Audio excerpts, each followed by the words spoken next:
அவர்கள் விடுதலை செய்யப்பட்டிருக்கிறார்கள். இந்த நபர் 24 ஆண்டுகளுக்கு பிறகு விடுதலை செய்யப்பட்டிருக்கிறார். இது எந்த இடம்னா காசா. இஸ்ரேலுடைய ஆய்வாளர் அல் ஜசீராவினுடைய நிகழ்ச்சியிலே கலந்து கொண்டு பகிரங்கமாக இதை சொல்லுகிற அளவுக்கு இஸ்ரேலுடைய நிலை அதல பாதாளத்திற்கு சென்றிருக்கிறது என்பதை நாம் உணர முடிகிறது. அதே நேரம்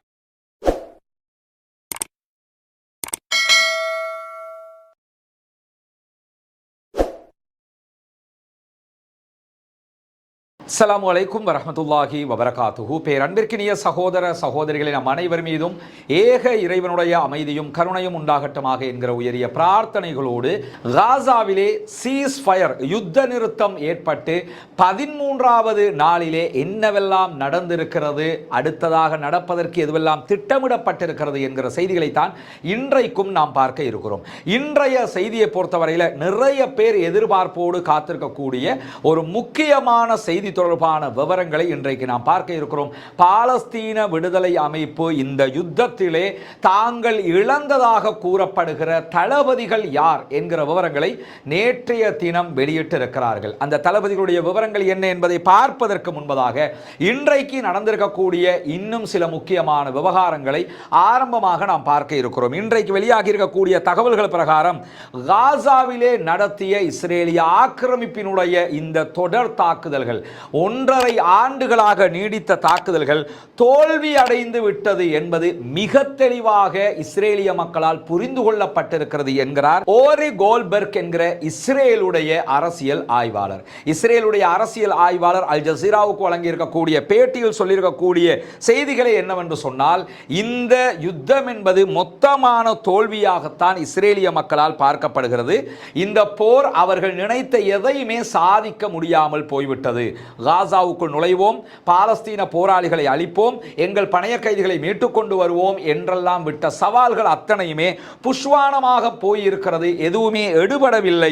அது மட்டுமல்லாமல் இந்த போர் மொத்த தோல்வியாக மாறி இருக்கிறது என்பதை எங்களிலே பெரும்பாலானவர்கள் உணர்கிறோம் என்று மனது விட்டு பேசியிருக்கிறார் இஸ்ரேலுடைய அரசியல் ஆய்வாளர்.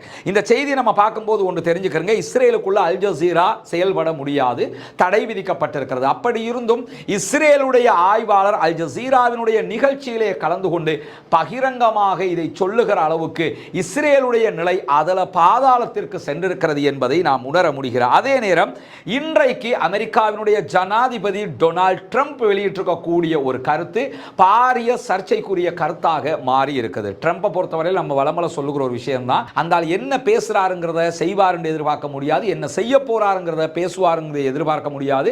யாருமே அவரை இப்படிப்பட்டவர் என்று கணிக்க முடியாத ஒரு ஆள். பிசினஸ்மேன், அவர் பிசினஸா தான் எதையும் யோசிப்பார், எடுத்தேன் கவிழ்த்தேன் என்று சில வேலைகளை செய்வார். கடந்த காலங்களில் அதை செய்திருக்கிறார். தற்போதைய இந்த அறிவிப்புகளையும் WHO பணத்தை நிறுத்தியதாக இருக்கலாம், இப்படி பல விவகாரங்கள் அவர் சர்ச்சைக்கே புகழ் பெற்றவராக இருக்கிறார். இன்னைக்கு அவர் சொல்லியிருக்கக்கூடிய ஒரு செய்தி என்னன்னு சொன்னா, காசாவில் ஆணுரைகளுக்காக வேண்டி $50 மில்லியன் பயன்படுத்தப்பட இருந்ததாகவும் அவற்றை ஆயுதங்களை செய்வதற்கு தாங்கள் பயன்படுத்தியதாகவும் அமெரிக்காவினுடைய ஜனாதிபதி டொனால்ட் ட்ரம்ப் வெளியிட்டிருக்கக்கூடிய கருத்து தான் சர்ச்சையை கிளப்பி இருப்பது மட்டுமல்லாமல், இந்த கருத்துக்கு டொனால்ட் ட்ரம்ப் எந்த விதமான ஆதாரங்களையும் முன்வைக்கவில்லை. காசாவினுடைய செல்வாக்கு உலகம் முழுவதும் பெருகிக் கொண்டிருக்கிறது. காசா மக்களை பற்றிய பேச்சுக்கள் மிக சிறப்பாக போய்கொண்டிருக்கிறது. இஸ்ரேலுடைய தோல்விகள் மிக தெளிவாக இருக்கிறது. இஸ்ரேல் தோல்வி என்றால் அமெரிக்கா தோல்வி என்று அர்த்தம். எனவேதான் அமெரிக்காவினுடைய தோல்வியை மறைப்பதற்கென்று சொல்லியே இப்படியான பேச்சுக்களை எல்லாம் ட்ரம்ப் பேசுகிறார். இதற்கு எந்த ஆதாரத்தையும் அவர் வெளியிடவில்லை என்பதையும் அவர்கள் சொல்லி இருக்கிறார்கள். ஒரு வாதத்திற்கு 50 மில்லியன்களுக்கு ஆணுரைகள் காசாவுக்கு அனுப்பணும்னா அந்த தேவை யாருக்கு வந்தது? அமெரிக்காவுக்கு. அமெரிக்காவுக்கு ஏன் இந்த தேவை வரணும்? அங்கே குழந்தைகள் கிடைக்க கூடாது என்று அமெரிக்கா நினைத்திருக்கிறது. குழந்தைகள் பெருக்கம் அதிகரித்துக் கொண்டிருக்கிறது. எனவே குண்டு போட்டு குழந்தைகளை அழைத்திருக்கிறார்கள். அவர் பேசிய பேச்சே அவருக்கு வினையாக மாறி இருக்கிறது என்பதுதான் யதார்த்தமான ஒரு உண்மையாக இருக்கிறது என்பதையும் நாம் புரிந்து கொள்கிறோம். அதே நேரம் தொடர்ந்தும் பல நாட்களாக வெஸ்ட் பேங்க்ல இருக்கக்கூடிய ஜெனின், துல்கரேம், ரமல்லா உள்ளிட்ட பகுதிகளில் இஸ்ரேலிய ஆக்கிரமிப்பு தாக்குதல்களை நடத்தி வருகிறார்கள். இன்றைக்கு நீங்க பார்க்கலாம், இந்த பகுதி தான் ஜெனின் கேம்ப் இருக்கக்கூடிய பகுதி. கிட்டத்தட்ட 16,000 மக்கள் வாழக்கூடிய இந்த பகுதிகளில் தான் தொடர்ந்து இஸ்ரேல் தாக்குதல்களை நடத்துகிறார். அதே நேரம் இன்றைக்கு ஜெனின் ஜெனின், துல்கரேம் போன்ற பகுதிகளில் பாலஸ்தீன போராளிகள் இஸ்ரேலிய படைகளை குறிவைத்து தாக்குதல் நடத்தி இருக்கிறார்கள். இதில் எத்தனை பேர் கொல்லப்பட்டிருக்கிறார்கள், என்ன விதமான அழிவுகள் ஏற்பட்டிருக்கிறது, எப்படியான காயங்கள் ஏற்பட்டிருக்கிறது என்கிற தகவல்கள் இதுவரை வெளியிடப்படாத அதே நேரத்தில் ஜெனின்ல வடமேற்கில் இருக்கக்கூடிய சிலாத்தல் ஹரித்தியா என்கிற பகுதிகளில் இஸ்ரேலிய ஆக்கிரமிப்பு தாக்குதல் நடத்தி கொண்டிருந்த வேளையில் தான் அவர்களுக்கு எதிராக பாலஸ்தீன விடுதலை போராட்ட அமைப்பினர் பதிலடி தாக்குதல்களை நடத்தி இருக்கிறார்கள் என்கிறது அல் ஜசீராவினுடைய அரபு செய்தி தளம். அது மட்டுமல்லாமல் ரமல்லா அருகிலே பாலஸ்தீன அப்பாவிகள் மீது இஸ்ரேலிய ஆக்கிரமிப்பு நடத்திய தாக்குதல்களில் 2 குழந்தைகள் படுகாயமடைந்திருக்கிறார்கள் என்கிற செய்திகளும் வெளியாகி இருக்கிறது.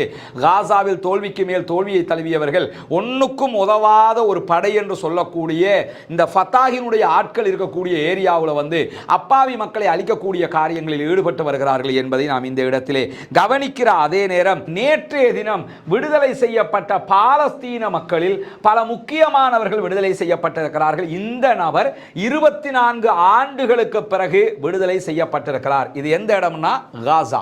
இதுவரைக்கும் விடுதலை செய்யப்பட்டவர்கள் முதல் தடவையாக காசாவுக்கு வந்தவர் இவர்தான். மற்ற அத்தனை பேருமே வெஸ்ட் பேங்க்ல இருக்கிறாங்க. சில பேர் ஈஜிப்டுக்கு போயிருக்கிறாங்க, ஈஜிப்டுக்கு அழைத்து செல்லப்பட்டிருக்கிறார்கள். அதே போன்று டர்க்கிக்கு கொஞ்சம் பேர் அழைத்து செல்லப்பட்டிருக்கிறார்கள். கொஞ்சம் பேர் வெஸ்ட் பேங்க்ல நிற்கிறாங்க. அதிலே காசாவுக்குள் நுழைந்த முதல் நபராக இவர் இருக்கிறார். அவருடைய பிள்ளை மனைவியை தான் நீங்க பார்க்குறீங்க. அல் ஜசீராவுக்கு அவர் வழங்கக்கூடிய பேட்டிர காட்சி தான் கான் யூனுஸ் பகுதிகளில் தான் இது நடந்து கொண்டிருக்கிறது. முதல் தடவையாக 24 ஆண்டுகளுக்கு பிறகு அவர் காசாவுக்குள் வந்திருக்கிறார் என்பதுதான் இங்கே நாம் கவனிக்க வேண்டிய விஷயம். 32 சகோதரர்கள் நேற்றைய தினம் ஆயுள் தண்டனை விதிக்கப்பட்டவர்கள் விடுதலை செய்யப்பட்டிருக்கிறார்கள். அல்லாஹ்வுக்கே எல்லா புகழும். அல்ஹம்துலில்லாஹ், பாலஸ்தீன மக்களுக்கான வெற்றியாக இது மாறி இருக்கிறது.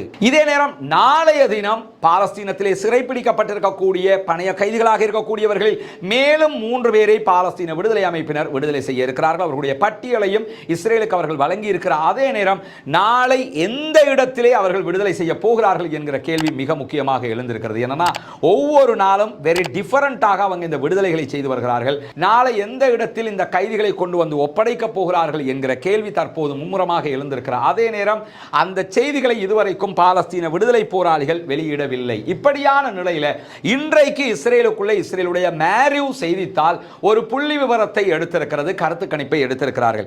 இந்த கருத்து கணிப்பு இஸ்ரேலுடைய தற்போதைய நிலையை மிக துல்லியமாக எடுத்து காட்டியிருக்கிறது. அதிலே தெரிவிக்கப்பட்டிருக்கக்கூடிய மிக முக்கியமான செய்தி என்னவென்று சொன்னால், இஸ்ரேலுக்குள் இருக்கக்கூடிய 57% இஸ்ரேலியர்கள் நாட்டினால் செய்யப்பட்ட காசாவில் நடத்தப்பட்ட யுத்தத்தினால் எந்த விதமான நலவும் ஏற்படவில்லை, தோல்விக்கு மேல் தோல்வியைத்தான் சந்தித்திருக்கிறோம் என்று ஒப்புக்கொண்டிருக்கிறார்கள் என்கிறது இஸ்ரேலுடைய செய்தித்தாளே நடத்தி இருக்கக்கூடிய கருத்து கணிப்பு. அது மட்டுமல்லாமல் 32% பேர் எந்த ஒன்றையுமே நாம் அடையவில்லை, இதே நேரத்தில் சில வெற்றிகளை நாம் சந்தித்திருக்கிறோம் என்கிற ஒரு எண்ணப்பாட்டில் இருக்கிறார்கள். பதிலளித்தவர்களில் 4% பேர் மட்டுமே காசாவிலே இஸ்ரேல் முழுமையான நோக்கங்களை அடைந்து விட்டார்கள், வெற்றி அடைந்து விட்டார்கள் என்று சொல்லி இருக்கிறார்கள். இஸ்ரேலில் இருக்கக்கூடிய மக்கள்ல வெறும் 4%, 4% மக்கள் தான் நாங்க ஜெயிச்சிட்டோம்னு நம்புறாங்க. மற்ற அத்தனை பேருமே இஸ்ரேல் தோத்துருச்சுன்னு நம்புறாங்கன்னா இதை விட நம்ம என்ன பண்ண வேண்டி இருக்கிறது என்கிற கேள்வி நமக்கு முன்னால் எழுகிற அதே நேரம் இன்றைக்கு மீண்டும் டொனால்ட் ட்ரம்ப் முருங்கை மரத்தில் ஏறி இருக்கிறார். ஏன் முருங்கை மரத்தில் ஏறி இருக்கிறார் என்கிற வார்த்தையை நம்ம பயன்படுத்துறோம்னா, தொடர்ந்து டொனால்ட் ட்ரம்ப் சொல்லி வரக்கூடிய ஒரு செய்தி தான் காசாவினுடைய அப்பாவி மக்களை எகிப்துக்கு அல்லது ஜோர்தானுக்கு அனுப்ப வேண்டும் என்று சொல்லி வந்தார். இந்த கருத்துக்களை எகிப்தும் ஜோர்தானுடைய அதிபர் மன்னராக இருக்கக்கூடிய அப்துல்லாஹ் மறுத்துவிட்டார். அதே போன்று எகிப்தினுடைய ஜனாதிபதி அப்துல் ஃபத்தா சிசியும் மறுத்துவிட்டார்.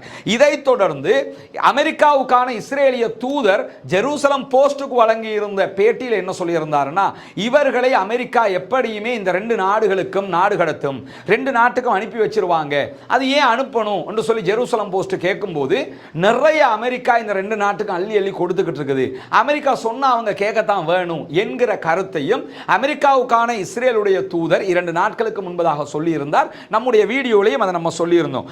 அதே அடிப்படையில் இன்றைக்கு இதே கருத்தை மீண்டும் டொனால்ட் ட்ரம்ப் சொல்லி இருக்கிறார். எகிப்துக்கும் அதே போன்று ஜோர்தான் ஜோர்தானுக்கும் பாலஸ்தீன மக்கள் இடம்பெயர வேண்டும், அவர்களை அங்கு அனுப்புவதுதான் சிறந்தது என்கிற ஒரு கருத்தை சொல்லும் போது பாலஸ்தீனர்களை எகிப்துக்கும் ஜோர்தானுக்கும் அனுப்புவதற்காக இந்த ரெண்டு நாடுகளுக்கும் நீங்கள் எப்படி அழுத்தம் கொடுப்பீர்கள் என்று டொனால்ட் ட்ரம்ப் இடத்துல கேட்ட நேரத்தில் நாங்கள் அவர்களுக்காக நிறையவே செய்து கொண்டிருக்கிறோம், எனவே நாங்க சொன்னா அவங்க செய்ய போறாங்க என்று சொல்லி இருக்கிறார் டொனால்ட் ட்ரம்ப். ஒன்றை மட்டும் கவனிச்சுக்கிறங்க, இது வெறுமனே கடந்து போகிற விஷயமும் அல்ல. காரணம் என்னன்னு கேட்டா இந்த ரெண்டு பேருமே பதவிக்காக எதையுமே செய்வாங்க. பதவி கிடைக்கும் என்று சொல்லி சொன்னா பெனாயில கொடுத்தாலும் குடிப்பாங்க. அப்படியான ஆட்கள் தான் இந்த ரெண்டு பேருமே. அது ஜோர்தானுடைய மன்னர் அப்துல்லாவாக இருக்கலாம், எகிப்தினுடைய ஜனாதிபதி அப்துல் ஃபத்தா சிசியாக இருக்கலாம். இந்த ரெண்டு பேருடைய கேரக்டரும் இப்படி அமைய பெற்றதுதான். எனவே இவர்கள் சொன்னதுக்கு ஏற்கனவே நீங்க காசா வார் நடக்கலை பார்த்திருப்பீங்க. ரஃபா பார்டரை ஒட்டி பெரிய நிலப்பரப்பை ஏற்கனவே எகிப்து துப்புரவு செஞ்சு வச்சிருக்கிறாங்க. ஒரு கிரவுண்ட் ஒன்றை ரெடி பண்ணி வச்சிருக்கிறாங்க. ரஃபா வழியாக மக்களை அந்த பக்கம் எடுப்பதற்காக. ஆனால் காசா மக்கள் போக மாட்டேன்னு இருக்கிறாங்க. இந்த நிலையில தான் டொனால்ட் ட்ரம்ப் மீண்டும் குத்தி காட்டி பேசி இருக்கிறார். நாங்கள் நிறைய அள்ளி அள்ளி கொடுத்துக்கிட்டு இருக்கிறோம், அவங்க செய்வாங்க, பொறுத்திருந்து பாருங்க என்று சொல்லி இருக்கிறார்.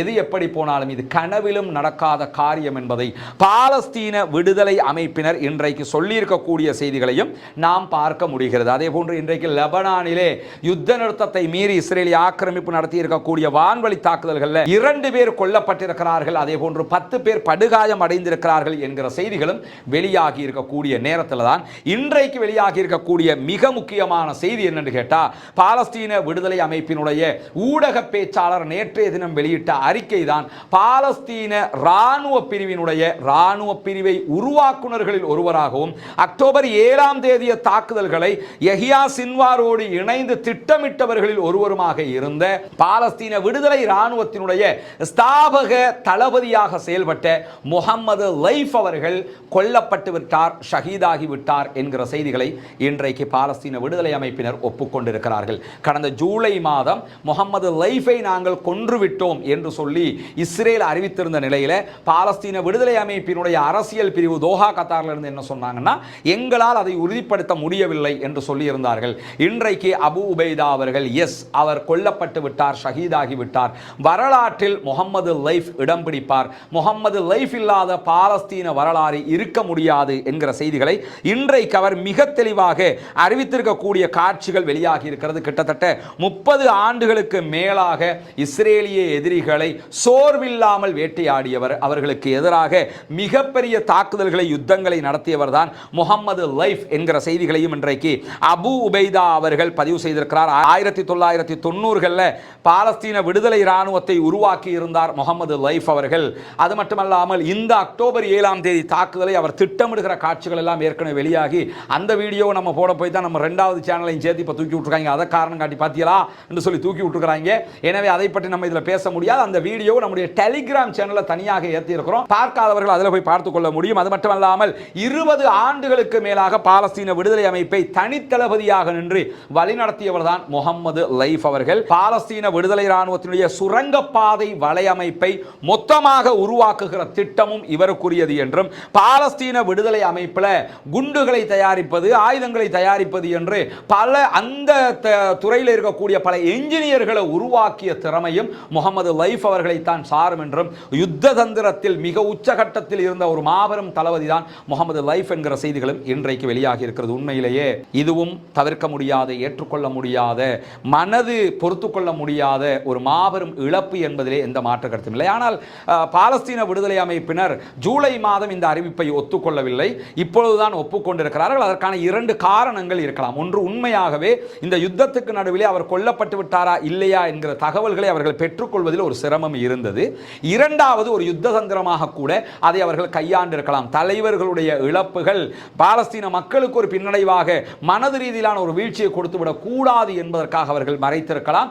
இந்த நேரத்தில் அதை சொல்றதுனால அது பெரிய ஒரு பாதிப்பாக மாறாது என்பதால் இப்பொழுது அவர்கள் அறிவித்திருக்கிறார்கள். எது எப்படி போனாலும் தளபதிகள் அவுட்னா அதையும் வெளிப்படையாக அறிவிக்கக்கூடிய ஒரு படைப்பிரிவாக அவர்கள் இருக்கக்கூடிய நேரத்தில் தான் அக்டோபர் 7ஆம் தேதி காலையில் பாலஸ்தீன விடுதலை அமைப்பு நடத்திய இந்த தாக்குதல் தொடர்பாக முகமது லைஃப் அவர்கள் ஒரு ஆடியோ பதிவையும் ஆல்ரெடி வெளியிட்டிருந்தார். அவர் வீடியோவை அல் ஜசீரா பிற்பட்ட நாட்களில் வெளியிட்டிருக்கக்கூடிய நேரத்தில் நவம்பரில் சர்வதேச குற்றவியல் நீதிமன்றம் ICC இன்டர்நேஷனல் கிரிமினல் கோர்ட் வெளியிட்ட கைது அரெஸ்ட் வாரண்ட் பட்டியலில் இஸ்ரேலுடைய பிரதமர் பெஞ்சமின் நெத்தன்யாகு, அவருடைய முன்னாள் பாதுகாப்பு அமைச்சர் உள்ளிட்டவர்கள் அடங்குகிற அதே நேரம் பாலஸ்தீன விடுதலை இராணுவத்தினுடைய தளபதி ஜெனரல் யஹியா சின்வார் அவர்கள் கொல்லப்பட்டு விட்டார், ஷஹீதாகிவிட்டார். அவருக்கும் அரெஸ்ட் வாரண்ட் கொடுக்கப்பட்டிருந்தது. இஸ்மாயில் ஹனியா அவர்களுக்கு அரெஸ்ட் வாரண்ட் கொடுக்கப்பட்டிருந்தது. அதே போல முகமது லைஃப் அவர்களுக்கும் அரெஸ்ட் வாரண்ட் கொடுக்கப்பட்டிருந்தது. அல்லாஹு தாலா அவர்களுடைய உயிர்களை கைப்பற்றிக் கொண்டான். உயர்தரமான ஜன்னத்துல் ஃபிர்தௌஸை அல்லாஹு தாலா அவர்களுக்கு வழங்க வேண்டும் என்கிற பிரார்த்தனையை நாம் முன்வைக்க கடமைப்பட்டிருக்கிறோம். ஒரு மாபெரும் 3 முத்தான தியாகிகள் இந்த பாலஸ்தீன மண்ணுக்காக, அந்த மக்களுக்காக தங்களுடைய இன்னுயிரை தியாகம் செய்திருக்கிறார்கள். அல்லாஹு தாலா அவர்களுடைய இந்த தியாகத்தை புரிந்து கொண்டு ஷஹீதுடைய அந்தஸ்தை அவர்களுக்கு கொடுக்க வேண்டும் என்கிற பிரார்த்தனைகளோடு அதைத் தொடர்ந்து பாலஸ்தீன விடுதலை அமைப்பினுடைய துணை இராணுவ தளபதியாக செயல்பட்ட மர்வான் இஷா அவர்களும் கொல்லப்பட்டிருக்கிறார், ஷஹீதாகி இருக்கிறார் என்கிற செய்திகளை பாலஸ்தீன விடுதலை அமைப்பினுடைய ஊடக பேச்சாளர் சொல்லியிருக்கிறார். அவரும் அந்த அல் ஜசீரா வெளியிட்ட வீடியோவில் சிங்கம் போன்று வரக்கூடிய காட்சிகள் எல்லாம் அதிலே வெளியாகி இருந்தது. முகமது இஷா அவர்களும் கொல்லப்பட்டிருக்கிறார்கள், ஷஹீதாகி இருக்கிறார்கள். அதே போன்று ஆயுதங்கள், அதே போன்று போர் சேவிஸினுடைய வார் சேவிசஸ் உடைய தளபதியாக செயல்பட்ட காசிம் அபு தாமா அவர்களும் இந்த யுத்தத்திலே கொல்லப்பட்டிருக்கிறார், ஷஹீதாகி இருக்கிறார் என்கிற செய்திகளோடு ராத் சாபித் என்கிற மனிதவள தளபதி, ஹியூமன் ரிசோர்ஸ் சம்பந்தப்பட்ட பாலஸ்தீன விடுதலை இராணுவத்தினுடைய தளபதியாக செயல்பட்டவரும் இந்த யுத்தத்திலே கொல்லப்பட்டிருக்கிறார், ஷஹீதாகி இருக்கிறார். கான் யூனுஸ் படையணியினுடைய தளபதி ராஃபி சலாமா அவர்களும் இந்த யுத்தத்திலே கொல்லப்பட்டிருக்கிறார், ஷஹீதாகி இருக்கிறார் என்கிற செய்திகள் இன்றைக்கு வெளியாகி இருக்கிறது. எனவே யுத்தத்தில் தளபதிகள் கொல்லப்படுவது, ஷஹீதாகுவது என்பது சாதாரணமான யதார்த்தமான ஒரு உண்மை. நபிகள் நாயகம் ஸல்லல்லாஹு அலைஹி வஸல்லம் அவருடைய காலத்திலே பத்ரு, உஹது என்று பல யுத்த களங்களில் பல தளபதிகளை நாம் இழந்திருக்கிறோம் என்பது நமக்கு தெரியும். அந்த வரலாறுகளை எல்லாம் பல விடுத்தம் நாம் பார்த்திருக்கிறோம். எனவே தளபதிகளுடைய இழப்பு என்பது அவர்களுடைய படையினுடைய தோல்வி என்று அர்த்தம் அல்ல. அப்படி பார்த்தா இஸ்ரேலிய இராணுவத்தில் எத்தனையோ தளபதிகள் கொல்லப்பட்டிருக்கிறாங்க. எனவே அதெல்லாம் மேட்ரு கிடையாது. இந்த யுத்தத்தில் பாலஸ்தீன இராணுவம் ஜெயித்திருக்கிறது, அல்ஹம்துலில்லாஹ். பொறுத்திருந்து பார்ப்போம் என்னவெல்லாம் நடக்கிறது என்பதை வல்ல ரஹ்மான் அருள் புரிய போதுமானவன். தொடர்ந்து அந்த மக்களுக்காக பிரார்த்தனை செய்வோமாக. நம்மை போன்று சுதந்திரமானவர்களாக மாற வேண்டும் என்று அல்லாஹ்விடத்திலே கையேந்துவோமாக. வாஹிர் தஅவானா அல்ஹம்துலில்லாஹி ரப்பில் ஆலமீன்.